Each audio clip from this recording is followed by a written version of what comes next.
Bonjour à tous. Nous sommes samedi, nous nous sommes rencontrés samedi dernier, dimanche dernier, depuis la France est coupée en deux, ce qui fait les beaux jours des commentateurs. Et surtout de celle, c'est sans doute la plus irrévérencieuse, c'est notre invitée ce matin, et c'est Charline Vanhoenacker qui est sur le plateau de Thé au Café. Vous l'entendez sur France Inter, le matin, dans la matinale, et c'est la toute première fois qu'elle est sur le plateau, comme dirait Jeanne Masse. Bonjour Charline. Bonjour Catherine, merci de me recevoir. Eh bien, moi je suis ravie de vous rencontrer.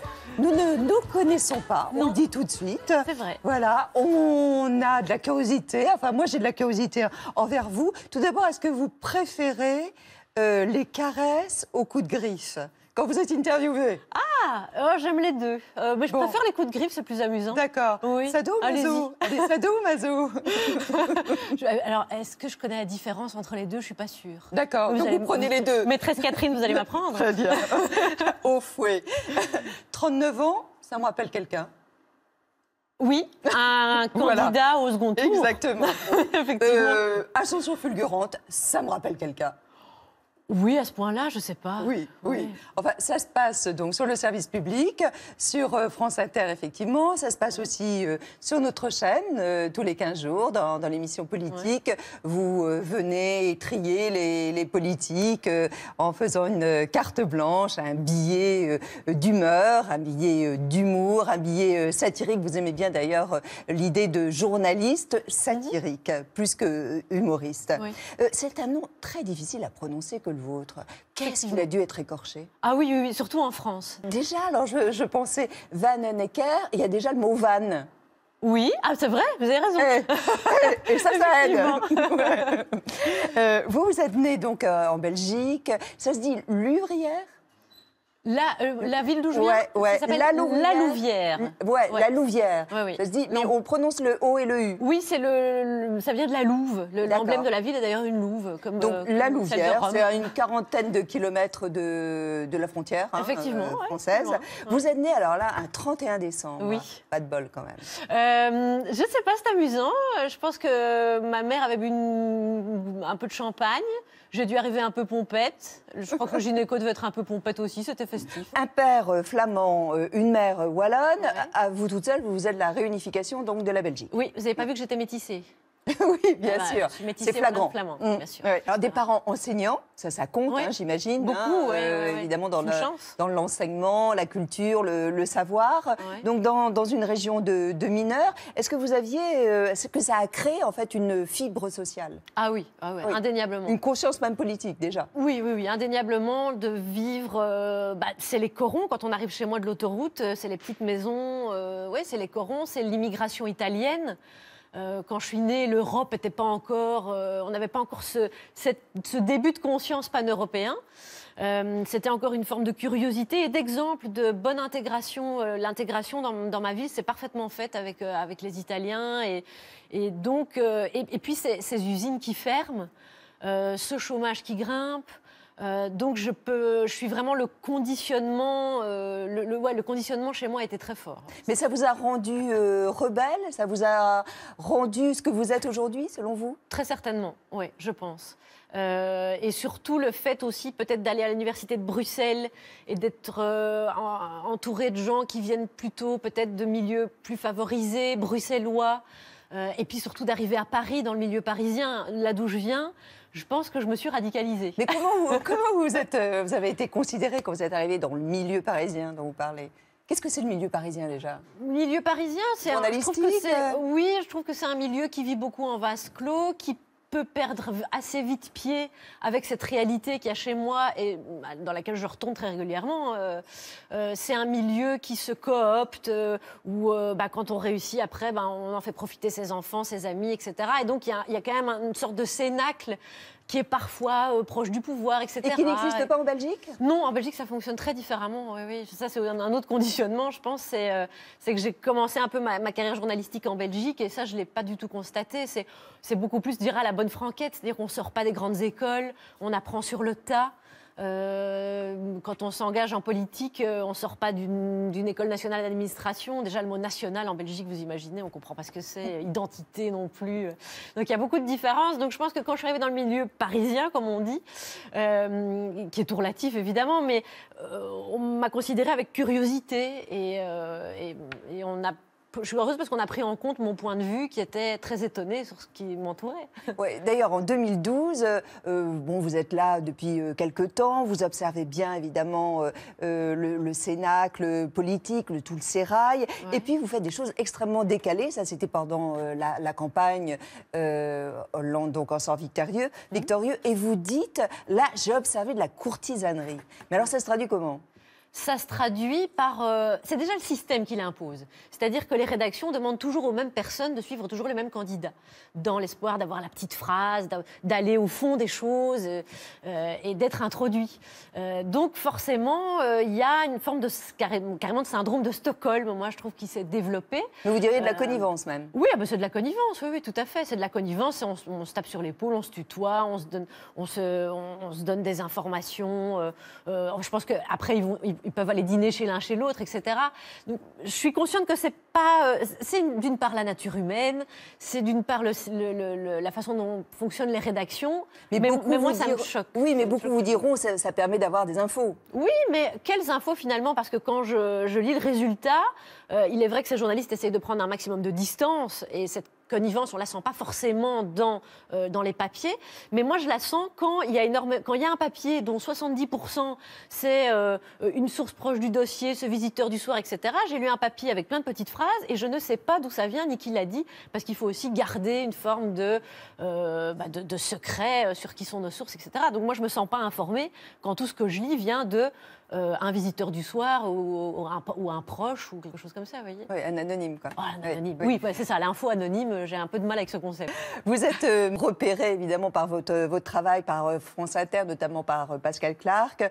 Là, vous connaissez effectivement, on le disait, quand même, beaucoup de succès. Un billet humoristique, quand même, enfin humoristique, même si vous aimez ça, mais satirique, en tout cas, dans l'émission La Matinale. Il y a aussi, entre 17h et 8h, vous produisez, et 18h, une émission qui est quand même avec toute une bande. Oui. Et c'est vrai qu'on a demandé à Philippe Egepers de passer un moment avec vous pour voir qu'est-ce que ça donnait. Et voilà ce qui nous a ramené avec Loïc Baffier. C'était une journée de cumularde. Ah, et c'est ça.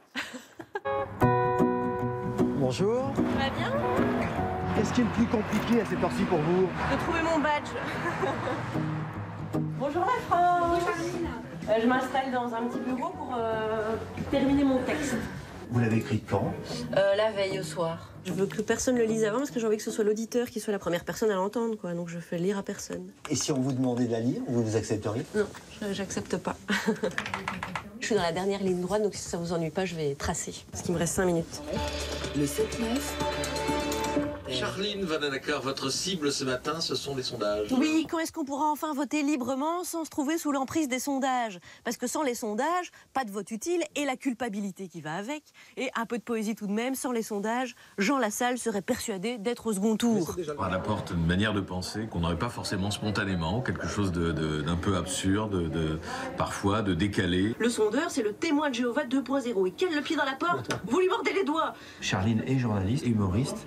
C'est un mélange des genres très dangereux et il faut des gens très fins pour pouvoir mélanger ces genres et elle l'est. Charline Vanhoenacker, merci beaucoup. Il est 8h.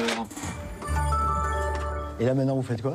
Je vais à mon autre bureau pour préparer mon émission de 17h. Et j'essaie de vous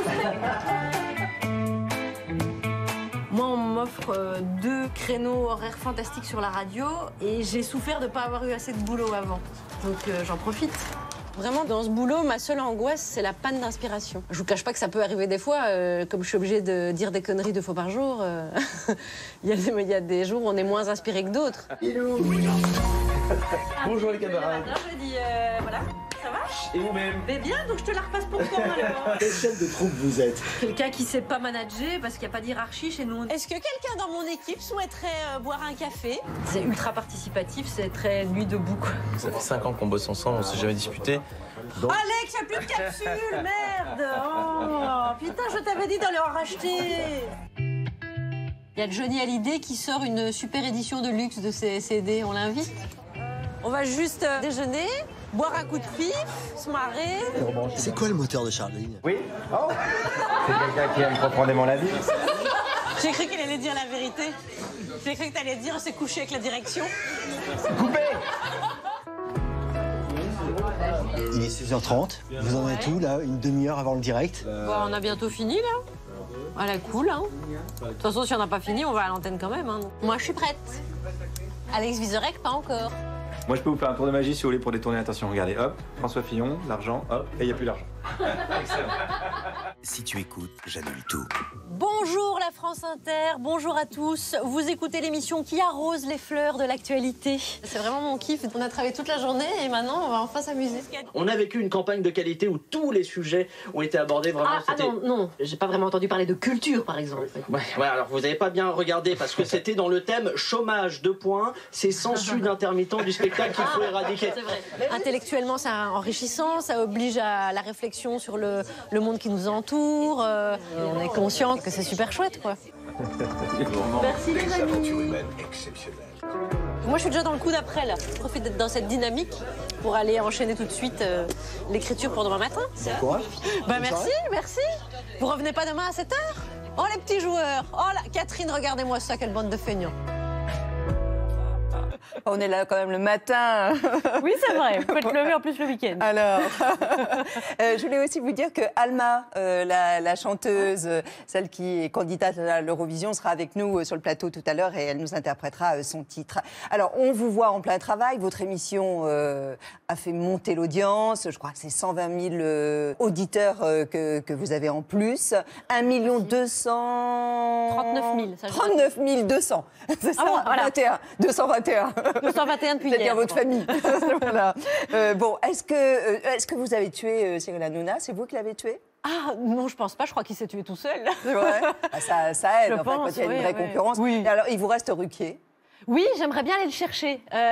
Laurent, où est-ce qu'il est? Je viens de chercher, ça va pas tarder là. Moi, je sais, même s'il faut y mettre 50 ans, je suis prête. On disait tout à l'heure, vous êtes belge, vous commentez la vie politique française. Est-ce que de temps en temps, vous vous dites pas, c'est pas à moi de le faire, parce qu'après tout, je suis une étrangère? Non, mais on me le rappelle parfois. Non, je trouve que c'est important d'avoir ce regard étranger. Regardez pendant la campagne présidentielle, d'ouvrir le Courrier international ou de regarder d'avoir le regard d'un journaliste allemand qui est complètement halluciné par ce qui se passe, ou le regard d'un journaliste américain qui va s'emparer ce qu'on appelle, le storytelling, je ne sais pas si on a l'équivalent en français certainement, la façon dont on raconte l'histoire avec Marine Le Pen. Le récit, quoi. Le récit, exactement. Le récit où les Américains plongent sur Marine Le Pen.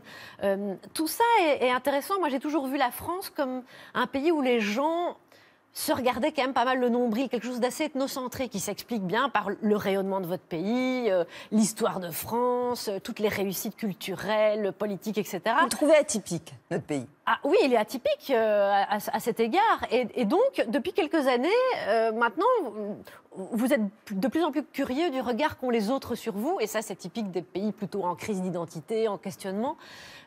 Donc, je me sens d'autant plus légitime de donner mon regard. Et celui qui me dit que je ne le suis pas, je l'emmerde, pardonnez-moi. Voilà, c'est fait. Vous êtes favorable, vous, au vote obligatoire, comme chez vous?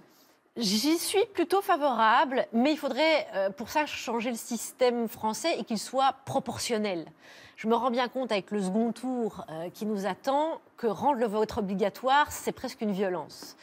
Alors il faut de la proportionnelle, mais j'aime bien cette idée qu'en Belgique, il y ait à peine 10% d'abstention, qu'il y ait une amende qui vous pendonne si vous n'allez pas voter, que c'est pas tout le monde qui a une amende, on tire au sort, mais que on soit, c'est un devoir, quoi. Et ce qui est amusant, c'est de voir qu'au moment où les Français ont eu le droit de vote, qu'ils ont tout de suite réclamé le droit à ne plus voter.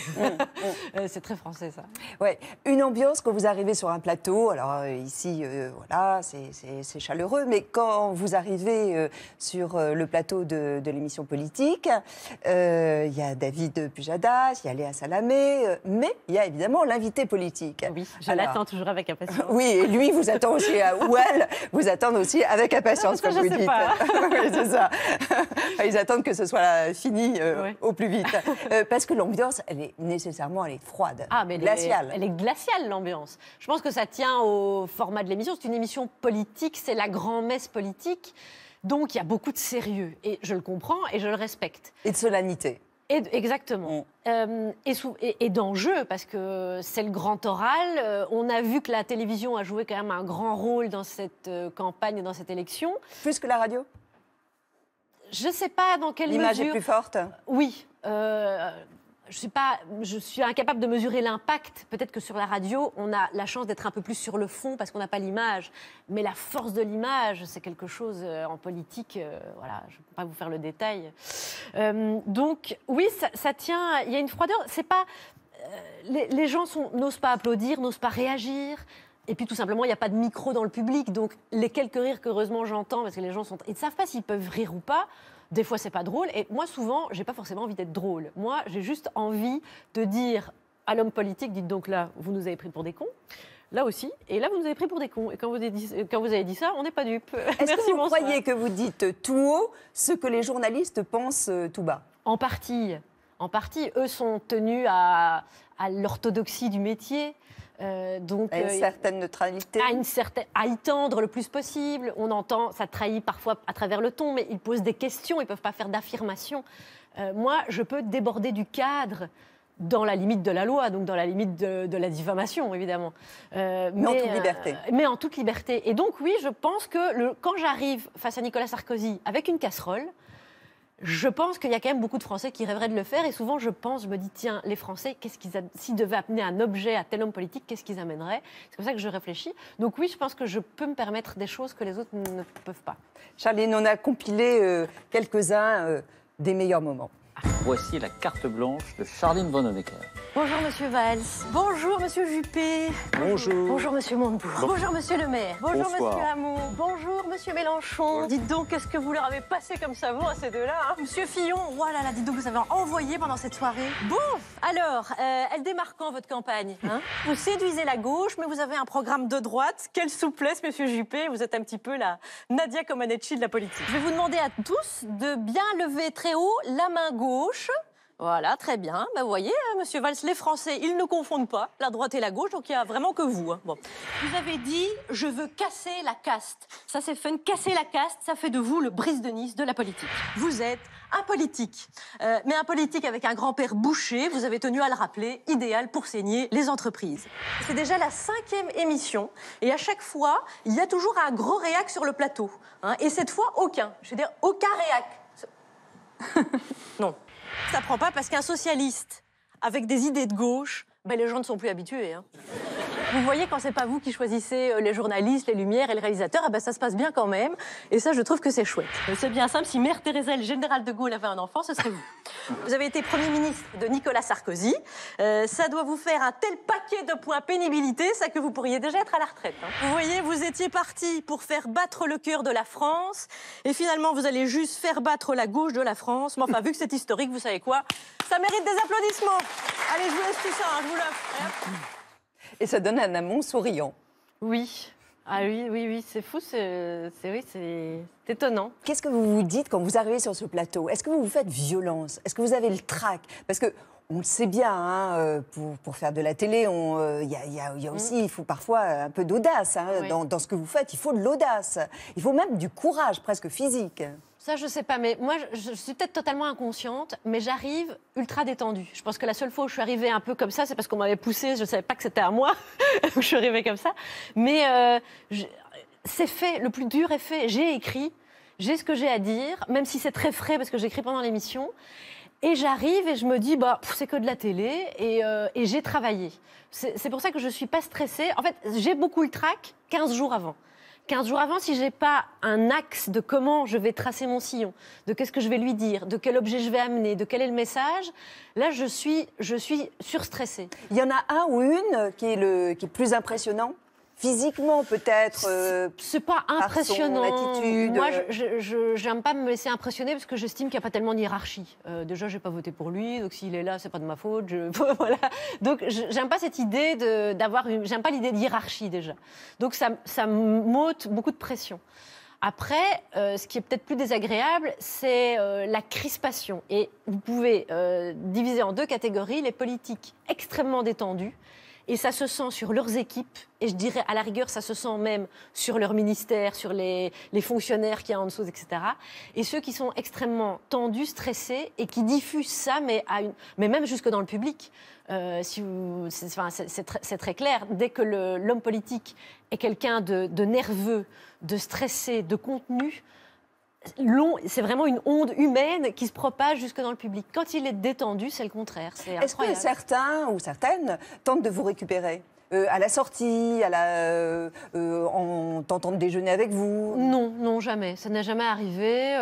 C'est à France Inter que je les croise le plus souvent. Tous les matins, j'en croise au moins 2. Et quand je dis je croise, en fait, c'est pas tellement vrai parce que ils partent à gauche, très bien, je pars à droite. C'est-à-dire que je mets vraiment une barrière étanche entre eux et moi. Je ne tiens pas à être influencée par une tape sur l'épaule. Charline, je vais vous demander quelque chose. Je vous demande de faire, amende honorable, pour la première fois de votre vie, faire un examen de conscience. Ah. Ouais. Et de prouver que vous pouvez cirer les pompes d'un politique. S'il vous plaît. Cirer les pompes. Ça m'est impossible. Non, ça c'est pas possible. Même cette chaussure, vous la cirez. Elle est très belle, hein. Ouais. Alors, c'est joli, c'est de la belle matière. C'est François Fillon qui vous l'a rendu ou comment ça se passe? Ça pourrait l'être. Non, ça c'est vraiment un truc que je peux pas. Alors, je peux pas. Ouais, cirer les pompes. Alors évidemment, c'est dans les 2 sens. Est-ce que vous, ça vous arrive en vous disant, ça va peut-être moi m'aider dans ma carrière. Je sais par exemple, vous avez fait un papier d'humeur sur Bolloré, qui vous a valu d'ailleurs une place sur Canal, dans l'émission d'Antoine Decaune. Est-ce que vous ça m'a valu de perdre ma place.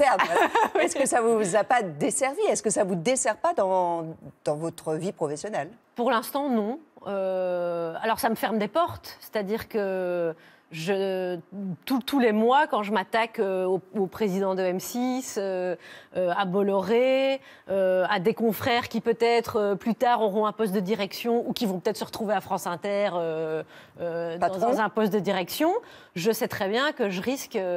mais véritablement, je m'en fiche.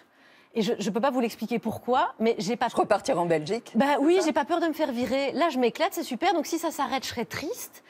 Mais ce que je tiens le plus au monde, c'est pas très français ce que je viens de dire, c'est belge, ce que je tiens le plus. Bon, c'est d'être en accord avec mes convictions. Et c'est pour ça que je ne cirerai pas les pompes parce que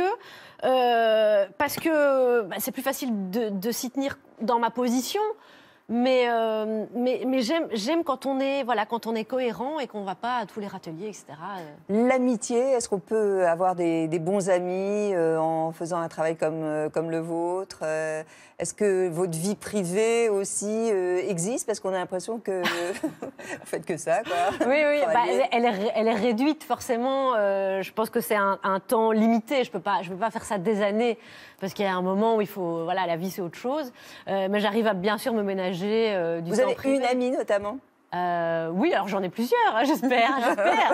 Vous avez trouvé une? En tout cas, il y en a une qu'on a trouvée, mais on l'a payée. Hein. Ah, d'accord. J'espère que je pourrais prendre un pourcentage. C'est Daphné. Vous êtes d'accord?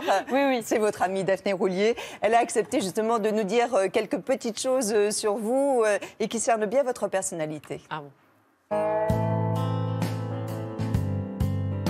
Elle m'a dragué à la machine à café à France Inter. Non, je plaisante. Elle est folle comme un lapin. Enfin, quand je dis qu'elle est dingue, elle est folle comme une lapine, c'est pas vrai du tout, en fait. Elle est extrêmement structurée, elle est très cultivée, elle est très bosseuse. C'est un moine soldat, Charline Vanhoenacker. C'est Robocop. Enfin, elle ne fait que travailler. D'ailleurs, toute sa vie est consacrée au travail. Elle ne fait que ça. Mais là, il y a la caméra, donc je te dis bonjour. Bonjour. Elle est très espiègle. Tout la fait rire. Elle a des couilles. Elle s'autorise tout, elle est insoumise. Je m'adresse à ceux qui prennent leurs pieds en branlant leur kalachnikov. Si vous n'aimez pas le rock, l'alcool et le sexe, n'en dégoûtez pas les autres. Elle est très engagée, elle est très morale. Elle est extrêmement morale dans une époque qui est assez amorale quand même. Elle est droite dans ses bottes, elle n'a peur de rien. Enfin, en même temps, elle peut se réfugier après le 7 mai en Belgique, ce qui est quand même une grande force. Qu'est-ce qu'il y a de plus belle chez elle? Sa façon de dire 8 ou 98. Elle dit 8 ou 98. 8. Oui, elle a une bonne descente. À la belge. Quand on part avec elle en vacances, elle conduit comme un escargot. Elle respecte à la lettre le code de la route. Vous avez 2 heures de route, vous savez que vous arrivez avec 3h30 de retard. Je crois qu'elle est ambitieuse, mais dans le bon sens du terme. Elle a de l'ambition dans ce que ce mot a de noble. Elle n'est pas carriériste, elle n'est pas opportuniste, elle est ambitieuse. Elle est très instinctive. Mais en aucune façon, elle a une route tracée, des envies, un plan, une stratégie, rien de tout ça, absolument rien. Elle m'a dit, je ne sais pas, qu'elle adorerait faire de l'ébénisterie. Elle adorerait être ébéniste. Moi, je l'imagine pas du tout ébéniste, parce qu'elle n'a absolument pas de patience, elle a 0 patience. Mais alors, elle prétend qu'elle aimerait être ébéniste. Charline, l'ébénisme, alors. Mais qu'est-ce que c'est que cette histoire? Ébéniste ou ébéniste? Non, j'ai pris un peu au hasard parce que je voulais un métier manuel. Elle me dit, tiens, si tu devais changer de métier, qu'est-ce que tu ferais? Et j'ai dit, je pense que je ferais un métier manuel. Puis j'ai réfléchi, je me suis dit non, en fait, c'est plutôt dans une ONG que je me reconvertirais, je pense. La musique, ça a de l'importance dans votre vie? Vous travaillez avec de la musique, vous en écoutez, vous allez au concert? Oui. J'ai malheureusement pas trop le temps d'aller au concert, mais oui, la musique, c'est quelque chose... je baigne pas mal dedans, oui, c'est vrai. Quand j'écris... Il y a un événement, évidemment, il y a l'Eurovision. Ce sera le 13 mai et il y a une nouvelle interprète, c'est Alma, elle est chanteuse, auteure, compositeur et elle est sur le plateau de Thé au Café et elle vient en fait nous apporter sa nouvelle chanson, elle va nous défendre, elle va défendre nos couleurs. Alors on va la rencontrer dans quelques instants, mais auparavant elle accepte de nous interpréter Requiem et qui va donc représenter la France. Merci Alma d'être là.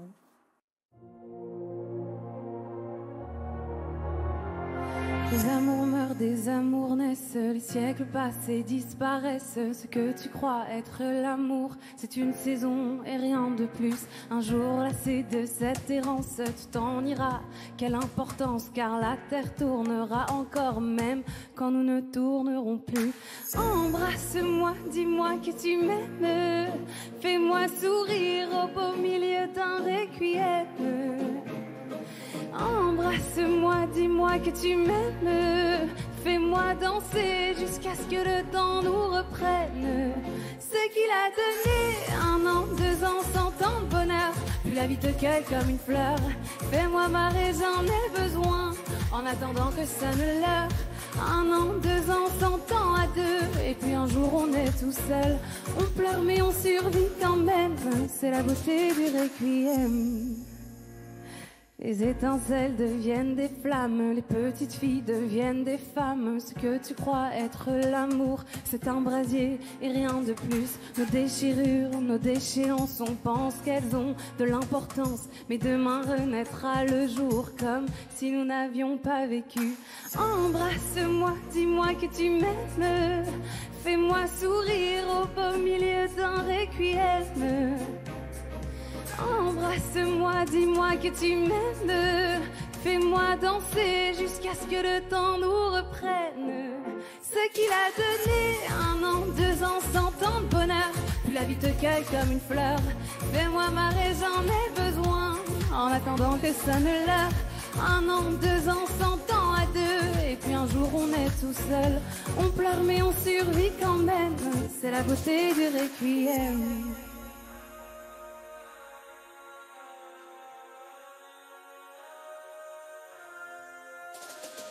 Des amours naissent, des amours meurent ce soir, enfin je n'ai plus peur. Je sais que je t'aimerai encore quand la terre ne tournera plus. Des amours naissent, des amours meurent ce soir, enfin je n'ai plus peur. Je sais que je t'aimerai encore quand la terre ne tournera plus. Embrasse-moi, dis-moi que tu m'aimes. Fais-moi sourire au beau milieu d'un requiem. Embrasse-moi, dis-moi que tu m'aimes. Fais-moi danser jusqu'à ce que le temps nous reprenne. Ce qu'il a donné, ce qu'il a donné, ce qu'il a donné, ce qu'il a donné, ce qu'il a donné. Merci beaucoup. Venez me rejoindre, s'il vous plaît. Je vous présente Alma, je vous présente Charline, Van Necker. Alexandra Maquet. C'est ça. C'est votre vrai nom. Ouais. C'est démasqué. Et donc c'est à diminutif, tac tac. C'est la première syllabe de mon prénom et de mon nom de famille, c'est ça. Alors vous êtes née à Lyon, puis vous avez pas mal bourlingué, hein, ensuite Bruxelles. Ah, quel bon goût. Quel joli pays. Le Brésil, les États-Unis, l'Italie. En fait, vous avez comme ça une vie assez internationale, vous parlez plein de langues. Oui. Est-ce que ça c'est un gros atout, vous imaginez? Je pense pour l'Eurovision et pour la vie en général, je trouve que c'est quelque chose qui... déjà, c'est une ouverture d'esprit de déménager et de vivre dans différents pays. Donc, tu es un petit peu à l'aise là où on te met. Et c'est vrai que pour l'Eurovision, j'ai découvert que parler plusieurs langues, c'est un vrai plus pour les interviews à l'étranger. Requiem, quels sont les points forts de cette chanson selon vous? Pour moi, c'est une chanson qui est dynamique et moderne et qui a l'image d'une France un peu métissée, fusionnée, avec beaucoup d'influences différentes. Et je trouve que pour un concours international, c'est une force d'avoir une chanson où les gens peuvent se retrouver chacun dedans à leur façon. Alors vous parlerez un peu en anglais? Un petit peu en anglais. Ouais, ça c'est stratégique, c'est marketing. Ah bah écoutez, quand on s'engage dans un concours international et que 90% des chansons sont en anglais, c'est vrai qu'on n'a pas envie de prendre le risque de finir vraiment dans le bas du classement parce qu'on peut aussi ne pas du tout toucher les gens s'ils ne comprennent pas de quoi je parle. Et Yves Bigot, qui était à votre place la semaine dernière, qui était un grand spécialiste de la chanson française notamment, il dit c'est très compliqué l'Eurovision parce que personne ne vote pour nous. C'est ça. Qu'est-ce qui se passe? Ça démarre fort, non? Oui, regardez, l'année dernière, les gens se sont mis à voter pour nous. On est arrivé 6e, oui. Très bien, c'est déjà pas mal. C'est déjà pas mal. On remonte beaucoup dans le classement. Et c'est vrai que cette année, on va essayer de faire encore mieux. Et en tout cas, moi, je suis très motivée à au moins remoderniser ce spectacle qui est quand même regardé par 200 millions de téléspectateurs. C'est la plus grande chose du monde, enfin le plus grand spectacle du monde. Donc c'est vrai qu'il faut y aller. Est-ce que vous pouvez, Alma, nous dévoiler un petit bout de scénographie? Bah écoutez, oui, je vais être seule sur scène. Voilà, tout est dévoilé d'un coup. C'est bon. très important parce qu'on a le droit d'être C'est sur un scène. scoop. C'est vrai que beaucoup de gens se posent la question. Il n'y a plus de moyens en France? Comment ça se passe? C'est ça, voilà. Il n'y a plus de budget. budget. Il n'y a plus de budget. Ah, c'est France 2, ça tombe bien. Tout est dans le décor chez Catherine Céleste. C'est ça, voilà. Regardez ce décor luxueux. Et blague à part, une couleur de tenue? Ah, on a normalement choisi ce matin. Ça va être des couleurs neutres. Aussi. J'ai Tout pas sera encore le droit de neutre. dévoiler, mais c'est vrai que normalement ça va être celle-ci, mais on hésite encore entre deux robes. En robe ou en pantalon? En robe. Sur cette fois. Bon, on vous souhaite vraiment bonne chance. On vous Merci dit beaucoup. merde. Hein? Ou deuxième derrière la Belgique, ça marche aussi. Hein, mais Et tu sais que la Belgique, la blanche, elle est très forte. Hein, ah oui, j'ai pas très suivi. Chanson. Mais je vous suivrai. Merci beaucoup d'être passé Merci sur le à plateau vous, de merci Café. beaucoup. Vraiment, on vous souhaite bonne chance parce que c'est un moment fort, évidemment. Un moment de communion, de communion de Et tous les partage. Européens, c'est pas si. C'est pas si C'est beau, ça change de la politique. Là, on est tous Vive l'Europe. ensemble. Voilà, exactement. Merci Alma. Je vous emmène, Charline, au dos à dos. Ah, Exercice obligatoire. je m'y plais. Deux à deux avec vous, Charline, et des réponses du tac au tac. Le cliché sur les Belges qui est vrai. Bah, les frites. Et sur les Français? Sur les Français, qui gueulent tout le temps et qui l'ouvrent sans arrêt, même quand ils vont pas voter, après ils râlent. En quoi vous êtes réac? Ah, je pense que je le suis. Alors déjà, d'un côté, à mon avis, vestimentaire, la preuve aujourd'hui, et sur une certaine forme d'abnégation au travail. C'est réac, ça. Ouais, c'est un peu réac. Faudrait être plus cool. La critique qui vous a le plus blessé? Je pense qu'elle est conne. Ça m'emmerde comme critique. Le moment, Charline, le plus heureux de votre vie? C'est peut-être le jour où je serai maman. Faut se dépêcher, hein, mais... Ça, c'est un projet. Ben, pas tellement. Je vous dis ça, mais je vous dis ça, je sais pas pourquoi. Non, je me pose pas tellement la question. C'est peut-être. Il paraît que c'est le truc ultime, donc je me dis c'est peut-être pas encore. Enfin voilà. L'idée, c'est que j'espère que ce moment où je suis la plus heureuse n'est pas encore arrivé. Quel est le code social entre hommes et femmes, mais que vous détestez? Peut-être cette galanterie obligée d'ouvrir la porte avant moi. Ça va, je peux ouvrir la porte, quoi. Comment vous réagiriez si un ami, qui vous est cher, vous demande de voter pour lui par procuration, mais pour un parti que vous détestez? Ah bah, il faut surtout pas qu'il le fasse parce que je vais voter pour le parti pour lequel j'aurais voté moi. C'est clair. Que ça se sache. Si vous aviez les clés de l'Élysée, le temps d'une journée, qu'est-ce que vous feriez? Je vais dans l'agenda et j'appelle quelques grands de ce monde pour essayer de les convaincre d'annuler la dette de l'Afrique. Votre geste le moins écolo? Le moins écolo, c'est quand je prends un taxi pour venir le matin à la radio, que j'abandonne le scooter, j'ai une forme de mauvaise conscience et puis je pense à Bernard Maris qui disait toujours « Bon, je crée de la croissance ». Et là, ça va mieux. Finissez cette phrase, Charline. J'adore France Inter, mais... J'adore France Inter, mais il pourrait mieux payer certains métiers, comme les techniciens, les attachés de production. Ça m'énerve vraiment. Il y en a qui sont au SMIC, ça me rend dingue. L'écart de salaire entre certains animateurs et des techniciens, etc., dont moi, la première. Partagez. Ah ben, c'est ce que je fais, c'est ce que j'essaye de faire. Une tâche que vous remettez toujours au lendemain? Appeler mes proches. Ou appeler des amis que j'ai pas vus depuis longtemps. J'ai laissé des dossiers en jachère depuis très longtemps. Pas bien, ça. Je sais, je m'en veux terriblement. Vous pouvez. Une chanson qui vous rend joyeuse? J'adore écouter tout Tikunja Fakoli. Et une chanson qui donne un message. J'aurais pu choisir les Berruriers Noirs, salut à toi. Mais là, j'ai Tikunja Fakoli, ouvrez les frontières, c'est un truc, je suis à fond. Je suis à fond, Catherine. Là, ne me la passez pas maintenant, je suis à fond. Elle est à donf. Ouvrez les frontières, ouvrez les frontières. Ouvrez les frontières, ouvrez les frontières. Oui, je l'aime. Du Cap à Gibraltar, nous sommes des milliers. À vouloir comme vous, venez sans rendez-vous. Vous le connaissez? Je l'ai rencontré à 2 reprises. Je l'ai interviewé quand j'étais journaliste pour la RTBF. Et je l'ai invité dans mon émission. Beau mec. Beau mec, très beau mec. Sage, talentueux. Et je pense que s'il se présente dans n'importe quel pays d'Afrique francophone demain, il est élu président. Et là, peut-être, je pourrais faire campagne. Et vous deviendrez africaine. Et je devrais pas forcément lui cirer les pompes parce qu'il vit la moitié de l'année pieds nus. Merci beaucoup, Charline. C'était bien d'être avec vous. Merci, Catherine, c'était un plaisir. Et de vous découvrir un petit peu plus encore. Je voulais aussi saluer la personne qui est exposée sur le plateau de Théo Café, qui a pour nom Nathalie Goubet, qui expose du 15 au 30 juin à la galerie Olivia Ganancia, rue Dauphine à Paris dans le 6e. Les toiles de Nathalie Goubet, elles sont en aplat de couleurs, en graphisme, par lesquels elle livre sa perception de la réalité. C'est ainsi qu'elle définit son travail. Nathalie Goubet, merci beaucoup à elle. Et les costumes de François Fillon et de Robert Bourgi, il faut le rappeler, pour les costumes.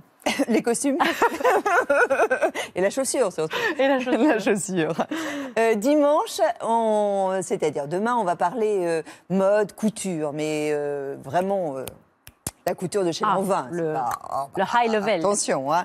C'est Bouchra Jarrar, elle est directrice artistique de Lanvin. Et puis Dany, la chanteuse aussi.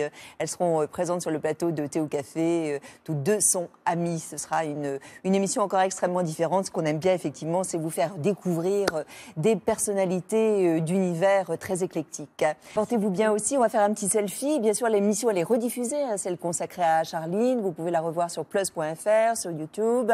Et puis aussi... C'est moderne, mais c'est vraiment moderne. En libre service sur Plus pendant une semaine, évidemment.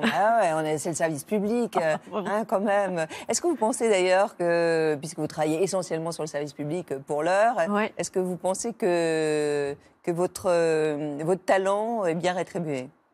Oui. Oui. Ah oui. D'accord. J'ai peut-être pas d'énormes prétentions, mais... Bon, d'accord. Très bien. Et donc l'argent public est bien utilisé. Mais vous savez que c'est une pression que je me mets, c'est-à-dire que je suis payée par le service public, donc je me dois de bosser et d'être à la hauteur.